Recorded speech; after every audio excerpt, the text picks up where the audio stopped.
In this video, I'm going to be reviewing the Tinne Mia A6 hardcover linen notebook. I'll go over the specs, I'll do a paper test, and I'll tell you what I like and don't like about this notebook coming up.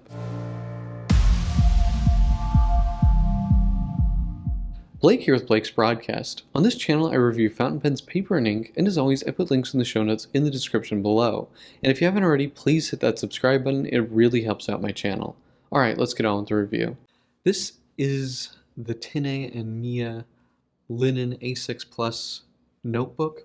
So this notebook is an A6 Plus size, which is a little bit bigger than a standard A6. So we're 5.3 inches by 6.3, so a little bit taller, a little bit wider. Now, this notebook has 160 pages, so that's 80 sheets. It has 16-page signatures, so we get 10 signatures.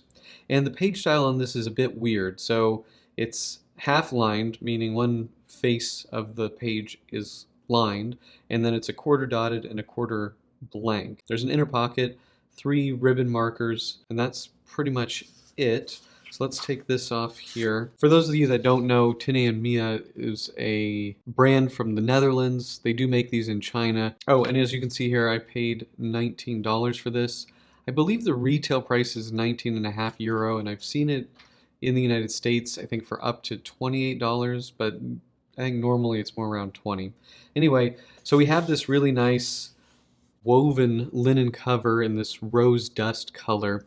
It has a really good feel to it. And then we have this printed, I don't know what it is, apostrophe? I don't know what that is. A drop? Not sure. On the back, we have their logo. Again, yeah, maybe it's an apostrophe. I don't know. Anyway, T&M for Tinne Mia.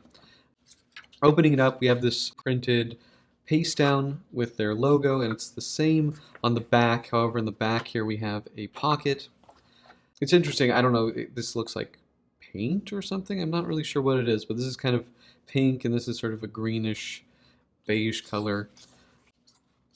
And then we go into the pages here. And so the pages are, they say it's a Japanese FSC, so sustainably forest paper. It's 100 GSM. It's a nice paper to write on. It has a good smooth feel to it. It is not coated as far as I can tell.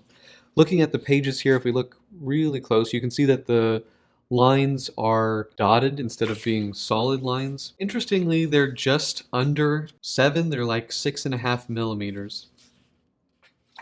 And then on the back here, we can see the quarter blank and the quarter grid. And this grid, I think this is 5. Yeah, 5 millimeter dot grid. So at least that is normal here. They're big dots, which I don't really like, pretty strong. As a comparison, here's my 5 millimeter dot grid in my Papermind Blocker notebook, which is a B6 size, a little bit smaller than a B6. Just actually, I guess, so we can compare the sizes here real quick. We can see mine is a little bit taller, but a little bit skinnier. And then compared to a A5 notebook, standard A5 notebook, my Mitsubishi Bank Paper notebook, you can just see the size there. So it's quite a small notebook. I do like that we have a good amount of width there. Definitely, I found that this size is pretty usable. Going back to the page style here, place for the date. It's a weird page style. I personally did not really like it. Like, oh, I want to use this as a journal, so I'm writing, and then I have no lines, and then I have a grid. It's pretty strange. I didn't really like that. Oh, one thing that I do think is pretty cool, we have 3 bookmarks. Now, I don't need 3 bookmarks in a journal. For 1, 2 is fine, can be useful depending on what you're doing with your journal. But these are nice. I notice how that they have, well, one, they're different colors, but then they also have like a different weave to them. This one's like let's put this a little closer to the camera.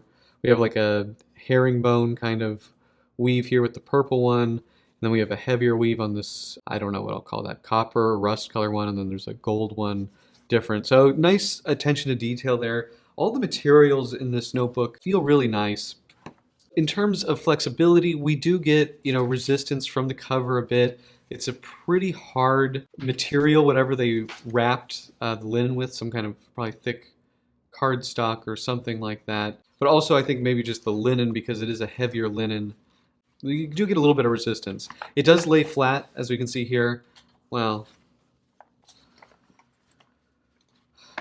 it does lay flat. And again, so we have 160 pages, 16 page signatures, so 10 signatures.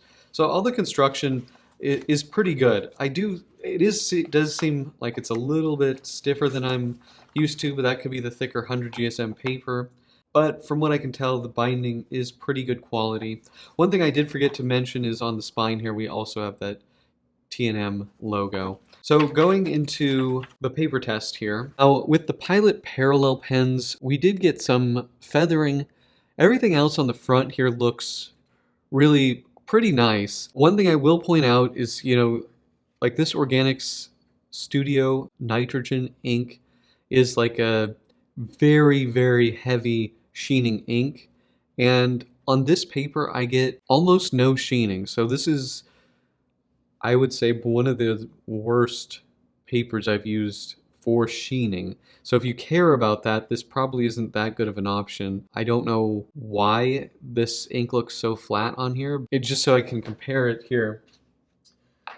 This is a Papier-Nixeni planner, which we do carry, but you can see this nitrogen here, and you can see how much red ink really shows on this paper. And this is a smooth, uncoated paper, which it feels similar to this, but there's no sheen really on this, unfortunately. Now, in terms of bleeding, we did get bleeding on those ones that had problems with feathering, but pretty much all the other fountain pens look really quite good. There's the Omas Ogiva that I've been using, that vintage pen with a very flexible nib. We do see a little bit here, but that's pretty much it. I've been writing in this a decent amount. I don't really like the page style, so I'll be honest, I haven't used this as much as I use most of the notebooks that I test. But in my general testing, really hasn't been much of a problem. You can see it kind of wanting to come through just a little bit in spots with like, this is a Mont Blanc OBB nib here. It's real minor. I do think that this paper is, pretty fountain pen friendly. If you like sheening inks, I would say stay away from this, but for most normal pens, it did really quite nicely. Now, we did get some bleed from the Staedtler permanent marker, a lot of bleeding with the Sharpie, the Copic, and a bit of spotting on the oil drawing pen, which came through to the other side. So what are my pros and cons for the Tinne Mia Linen A6 notebook? So I really do like this linen material on the cover. It feels really nice. It has like a really rich weave to it. It's very good looking. I like, even though I don't need 3 bookmarks, I like that they're different colors and they kind of have a different weave to them. I think that's pretty cool. The paper is very nice to write on. It's very smooth, 100 GSM. For the price, I don't think this is terrible. It's around $20. You get 160 pages. Now, in terms of cons, I do not like the page layout. In fact, I just don't know what to do with it. I don't like that we have, one lined page and then we have like a half blank, half dot. I don't know. I'm not sure what the idea is behind that. I don't like that. That's the biggest downside for me. The paper is fountain pen friendly. I'd stay away from the really wet nibs, but pretty much even my like Mont Blanc OBB nib, which is quite a wet nib, did really well. It's more like just the Pilot parallel type pens, which you wouldn't use in this anyway, did bleed.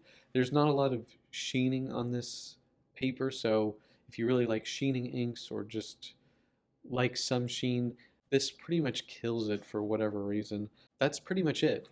Do you guys have this notebook? Do you like this notebook? Let me know in the comment section below, and if you like this video, please hit that like button, and if you want to see more fountain pen, paper, and ink videos, please hit that subscribe button. Thank you guys so much, and until next time.